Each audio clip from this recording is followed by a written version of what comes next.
জয় গৌর, জয় নিতাই। আজ 22শে মাঘ 1430, 6 ফেব্রুয়ারি 2024 মঙ্গলবার, শর্তিলা একাদশী। এই শর্তিলা একাদশীর দিন আমি শ্রী চৈতন্য চরিতামৃত পাঠ করছি। আজ আমি পাঠ করব শ্রী চৈতন্য চরিতামৃতের আদি লীলার প্রথম পরিচ্ছদের গুরবাণী বন্দন মঙ্গলাচরণের শ্লোক 47 থেকে 51। অডিওর শুরুতে আমি সকল ভক্তিমতী মা ও ভক্তবৃন্দের কাছে একটি আবেদন রাখতে চাই, আপনারা অমৃত গ্রন্থ চ্যানেলটিকে সাবস্ক্রাইব করে অনেক অনেক দূর পৌঁছে দিয়ে আমাকে আশীর্বাদ করবেন, যাতে করে আমি এই চৈতন্য চৈতামৃত পাঠ পরিশেষে আমি গরুড় পুরাণ পাঠ করতে পারি। নদিয়ার পথে পথে হরিনাম নিয়ে মুখে, চলো মন গৌর দেশে যাব। শ্লোক 47। শিক্ষা গুরুকে ত জানি কৃষ্ণের স্বরূপ, অন্তর্যামী ভক্ত শ্রেষ্ঠ এই দুই রূপ। শ্লোকার্থ: শিক্ষাগুরুকে পরমেশ্বর ভগবান শ্রীকৃষ্ণের স্বরূপ বলে জানতে হবে। শ্রীকৃষ্ণ নিজেকে অন্তর্যামী পরমাত্মা রূপে ও শ্রেষ্ঠ ভক্ত রূপে প্রকাশ করেন। তাৎপর্য: শ্রীল কৃষ্ণদাস কবিরাজ গোস্বামী উল্লেখ করেছেন যে শিক্ষাগুরু হচ্ছেন শ্রীকৃষ্ণের যথার্থ প্রতিনিধি। শিক্ষাগুরু রূপে শ্রীকৃষ্ণ আমাদের অন্তরে ও বাইরে শিক্ষা দেন। অন্তর থেকে তিনি আমাদের নিত্য সহচর পরমাত্মা রূপে শিক্ষা দেন এবং বাইরে শিক্ষাগুরু রূপে ভগবদ গীতার জ্ঞান দান করেন। দুই রকমের শিক্ষাগুরু রয়েছেন: মুক্ত পুরুষ, যিনি সর্বতোভাবে ভগবানের সেবায় মগ্ন এবং যিনি যথার্থ নির্দেশ প্রদান করার মাধ্যমে শিষ্যের হৃদয়ে কৃষ্ণ ভাবনা জাগরিত করেন। এভাবেই ভগবত ভক্তির বিজ্ঞান সম্বন্ধীয় শিক্ষাকে অধ্যাত্মগত ও বস্তুগত এই দুই ভাগে ভাগ করা যায়, অর্থাৎ তা চিন্ময় অনুভূতি ও ইন্দ্রিয় চেতনা উভয়ের মাধ্যমেই উপলব্ধি করা যায়। যথার্থ আচার্য বলতে তাকেই বোঝায় যিনি শ্রীকৃষ্ণকে প্রদান করেন এবং শিষ্যকে পূর্ণ জ্ঞান দান করে ভগবৎ সেবায় যুক্ত করেন। কেউ যখন কৃষ্ণ তত্ত্ববেত্তা গুরুদেবের কাছ থেকে শিক্ষাপ্রাপ্ত হয়ে যথার্থভাবে পরমেশ্বর ভগবান শ্রীবিষ্ণুর সেবায় নিযুক্ত হন, তখন ব্যবহারিকভাবে তার ভগবত ভক্তি শুরু হয়। ভগবত ভক্তির এই পন্থাকে বলা হয় অভিধেয়, অর্থাৎ কর্তব্য স্বরূপ যে কার্য সম্পাদিত হয়। আমাদের একমাত্র আশ্রয় হচ্ছেন পরমেশ্বর ভগবান এবং যিনি আমাদের শিক্ষা দেন কিভাবে সেই ভগবানের সমীপবর্তী হওয়া যায়। তিনি হচ্ছেন পরমেশ্বর ভগবানের মূর্ত প্রকাশ শ্রী গুরুদেব। আশ্রয়দাতা হরে কৃষ্ণ। আশ্রয়দাতা পরমেশ্বর ভগবানের সঙ্গে শিক্ষাগুরু ও দীক্ষাগুরুর কোনো রকম পার্থক্য নেই। কেউ যদি মূর্খের মতো তাদের মধ্যে কোনো পার্থক্য নিরূপণ করে, তাহলে তা ভগবত ভক্তির মার্গে অপরাধজনক। শ্রীল সনাতন গোস্বামী হচ্ছেন আদর্শ গুরু, কেননা তিনি বদ্ধজীবকে মদন মোহনজির শ্রীপাদপদ্মের আশ্রয় দান করেন। পরমেশ্বর ভগবানের সঙ্গে সম্পর্ক বিস্মৃত হওয়ার ফলে কেউ হয়তো বৃন্দাবনের যথার্থ রূপ দর্শন করতে অসমর্থ হতে পারেন, কিন্তু শ্রীল সনাতন গোস্বামীর কৃপায় সে বৃন্দাবনে বসবাস করে প্রভূত সুকৃতি অর্জন করার সুযোগ লাভ করতে পারে। অর্জুনকে শ্রীমদ্ ভগবদ্গীতার শিক্ষাদান করে শ্রী গোবিন্দজি ঠিক শিক্ষাগুরুর মতো আচরণ করেছেন। তিনি হচ্ছেন আদিগুরু, কেননা তিনি আমাদের শিক্ষা দেন এবং তাকে সেবা করার সুযোগ দেন।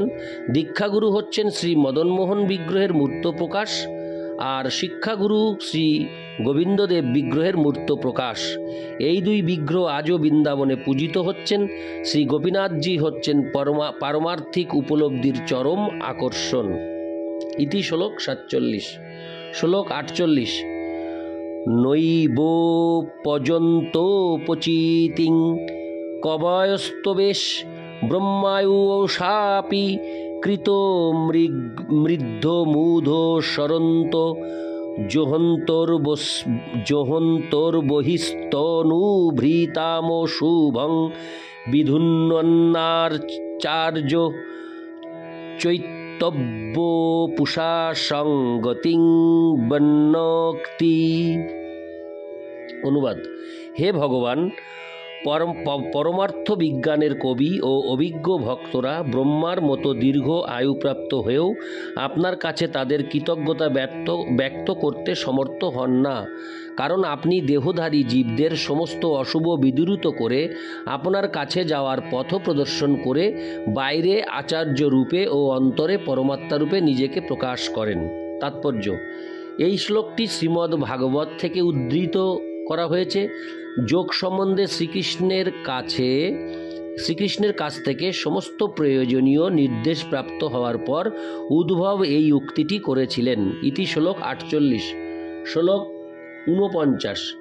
তেষাং সতত যুক্তানাং ভজতাং প্রীতিপূর্বকম দদামি বুদ্ধি যোগং তং যেন মামুপজান্তি তে। অনুবাদ: যারা প্রীতি সহকারে সর্বদা আমার ভজনা করে আমি তাদের যথার্থ বুদ্ধিমত্তা দান করি, যার দ্বারা তারা আমার কাছে ফিরে আসতে পারে। তাৎপর্য: ভগবদ্ গীতার 10/10 এই শ্লোকে স্পষ্টভাবে বর্ণনা করা হয়েছে যে 10/10 অর্থাৎ 10ম অধ্যায় 10 নং শ্লোক, কিভাবে গোবিন্দদেব তার যথার্থ ভক্তকে শিক্ষা দান করেন। ভগবান এখানে ঘোষণা করেছেন যে যারা নিরন্তর তার প্রেমময়ী সেবায় যুক্ত তাদের তিনি ভগবত তত্ত্ব জ্ঞানের আলোকের দ্বারা তার প্রতি অনুরাগ প্রদান করেন। এই দিব্য চেতনার বিকাশের ফলে ভক্ত দাসত্বে পরিণত হয় এবং এইভাবেই তিনি তার নিত্য অপ্রাকৃত রস আস্বাদন করেন। এই চেতনার উন্মেষ তাদেরই হয় যারা ভগবত ভক্তির দ্বারা পরমেশ্বর ভগবানের দিব্য প্রকৃতি সম্বন্ধে দৃঢ় বিশ্বাস অর্জন করেছেন। তারা জানেন যে পরম তত্ত্ব হচ্ছেন চিদানন্দময় সর্বশক্তিমান পরম পুরুষ। তিনি এক ও অদ্বিতীয় এবং অপ্রাকৃত ইন্দ্রিয় সমন্বিত। তিনি হচ্ছেন সমস্ত সৃষ্টির উৎস এবং সর্বকারণের পরম কারণ। এই ধরনের শুদ্ধ ভক্তরা সর্বদাই কৃষ্ণ ভাবনায় মগ্ন হয়ে ভগবানের সঙ্গে তাদের অনুভূতিলব্ধ ভাবের আদান প্রদান করেন। ঠিক যেমন জড় বৈজ্ঞানিকেরা তাদের দৃষ্টিভঙ্গি ও বৈজ্ঞানিক গবেষণার ফলাফল নিয়ে নিজেদের মধ্যে আলোচনা করে, কৃষ্ণ সম্বন্ধীয় এই সমস্ত ভাবের বিনিময়ে ভগবানকে আনন্দ দান করে এবং তার ফলে তিনি সেই সমস্ত ভক্তদের কৃপাপূর্বক আনুকূল্য প্রদান করে তাদের কৃষ্ণ ভাবনার আলোকে উদ্ভাসিত করেন। ইতি শ্লোক 49। শ্লোক 50। যথা ব্রহ্মণে ভগবান স্বয়মুপদিশ্যানুভাবিতবান। অনুবাদ: পরমেশ্বর ভগবান স্বয়ং ব্রহ্মাকে উপদেশ দান করে তাকে অনুভব করেছিলেন। তাৎপর্য: god helps those who help themselves. ভগবান তাদেরই সাহায্য করেন যারা নিজেদের সাহায্য করে। এই ইংরেজি প্রবাদ বাক্যটি পারমার্থিক বিষয়েও প্রযোজ্য। অন্তর থেকে ভগবানের গুরু রূপে সাহায্য করার বহু নিদর্শন শাস্ত্রে রয়েছে। গুরুরূপে তিনি ব্রহ্মাণ্ডের সৃষ্টিকর্তা ব্রহ্মাকে উপদেশ দান করেছিলেন। ব্রহ্মার যখন জন্ম হয় তখন তিনি জানতেন না কিভাবে তার সৃজনী শক্তিকে সৃষ্টিকার্যে নিয়োগ করবেন। আদিতে কেবল শব্দ ছিল, সেই শব্দ তপ কথাটি স্পন্দিত করছিল, যার অর্থ হচ্ছে পারমার্থিক তত্ত্বজ্ঞান লাভের জন্য তপশ্চর্যা করা। তত্ত্বজ্ঞান লাভের জন্য ইন্দ্রিয় সুখের চেষ্টা থেকে বিরত হয়ে সব রকমের অসুবিধা স্বীকার করতে হয়, তাকেই বলা হয় তপস্যা। ইন্দ্রিয় উপভোগকারীরা কখনোই ভগবান, ভগবদ ভক্তি ও তত্ত্ববিজ্ঞান উপলব্ধি করতে পারে না। তাই ব্রহ্মা যখন তপ শব্দের দ্বারা শ্রীকৃষ্ণের কাছে দীক্ষিত হয়েছিলেন, তখন তিনি তপশ্চর্যা শুরু করেছিলেন এবং ভগবানের কৃপায় দিব্য জ্ঞান লাভ করার মাধ্যমে চিন্ময় জগৎ বৈকুণ্ঠলোক দর্শন করতে পেরেছিলেন। আধুনিক যুগের বৈজ্ঞানিকেরা রেডিও, টেলিভিশন, কম্পিউটার প্রভৃতি আবিষ্কার করার মাধ্যমে জাগতিক সব কিছুর সঙ্গে যোগাযোগ স্থাপন করতে সক্ষম হয়েছে, কিন্তু তপশ্চর্যার মাধ্যমে মানব জাতির আদি পিতা ব্রহ্মা যে বিজ্ঞান আয়ত্ত করেছিলেন তা ছিল আরও সূক্ষ্ম। এমন একদিন সময় আসবে যখন জড় বৈজ্ঞানিকেরাও জানতে পারবে কিভাবে আমরা বৈকুণ্ঠ জগতের সঙ্গে সংযোগ স্থাপন করতে পারি। ব্রহ্মা পরমেশ্বর ভগবানের শক্তি সম্বন্ধে জানতে অনুসন্ধিৎসু হয়েছিলেন এবং ভগবান তার প্রশ্নের উত্তর দিয়েছিলেন। পরবর্তী 6টি শ্লোকে পরম গুরু রূপে পরমেশ্বর ভগবানের দেওয়া এই জ্ঞান শ্রীমদ্ ভাগবতে 2:9 দ্বিতীয় স্কন্দ 9ম অধ্যায়ের 31 থেকে 36 নামক শ্লোকে উল্লেখ করা হয়েছে। ইতি শ্লোক 50। শ্লোক 41। জ্ঞানং পরম গুহ্যং মে যদ্দি জ্ঞান সমন্বিতম সরহস্যং তদঙ্গঞ্চ গৃহাণ গদিতং ময়া। অনুবাদ: আমি যা বলবো তা মনোযোগ সহকারে শ্রবণ করো, কেননা আমার সম্বন্ধীয় এই দিব্য জ্ঞান কেবল বিজ্ঞানসম্মতই নয়, তা অত্যন্ত রহস্যপূর্ণ।